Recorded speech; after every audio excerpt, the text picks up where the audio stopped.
Mollie Hemingway joins me now. Good morning to you, Mollie.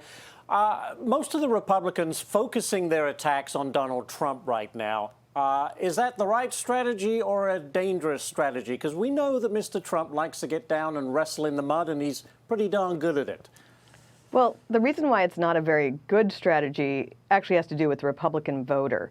The vast, vast majority of Republicans voted for Donald Trump, not once, but twice. They were thrilled with his presidency, whether it was the thriving economy, the fact that you had no new wars breaking out, peace breaking out all over the world, whether you had efforts to take on some of the more radical elements of the left, understanding the seriousness of the regime opposition to Trump. So when you attack Trump, a lot of people view it as attacking them. And also, you know, they want someone who's attacking what Democrats are doing, not someone who's going after the immediate past president who they viewed as successful.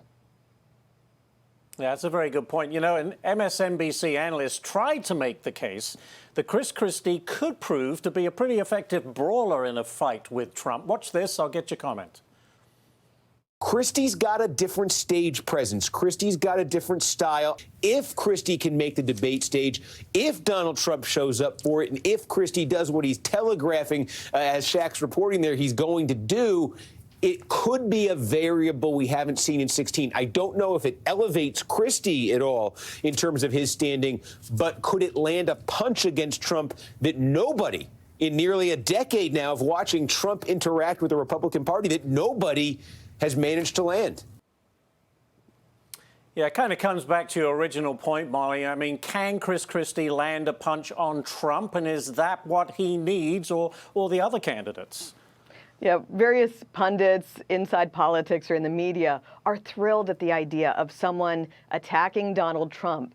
The problem is none of these people voted for Trump. None of these people understand how Republican voters feel or think about the dire situation the country is in. And it ends up reaffirming one of these cases that Donald Trump is making, that he's fighting on behalf of the American people against corrupt regime elements. So the more never Trump or anti-Trump figures celebrate attacking Trump, the more it just shows how out of touch they are, as they were in 2016, as they were in 2020, with actual Republican voters. That's not to say you can't take on Trump, but you need to take on Trump with an understanding of where Republican voters are, as opposed to where D.C. or New York liberals who hate Trump are. And very quickly, Mollie, you know, Trump has said he may not even bother showing up for the first several debates. I can't see him doing that. Can you? Well, he does well on the debate stage. You know, even when there was that massive field in 2016, that was one of the reasons why he won the nomination, was because he handled various, contenders very well. So, but on the other hand, he has avoided debates before. So it'll be a challenge for the Republican Party to create debate scenarios where not everybody is allowed on stage, but it still has a vibrant debate. All right, Mollie Hemingway. Great stuff as always, Mollie. Thank you very much for joining us today. We do appreciate it.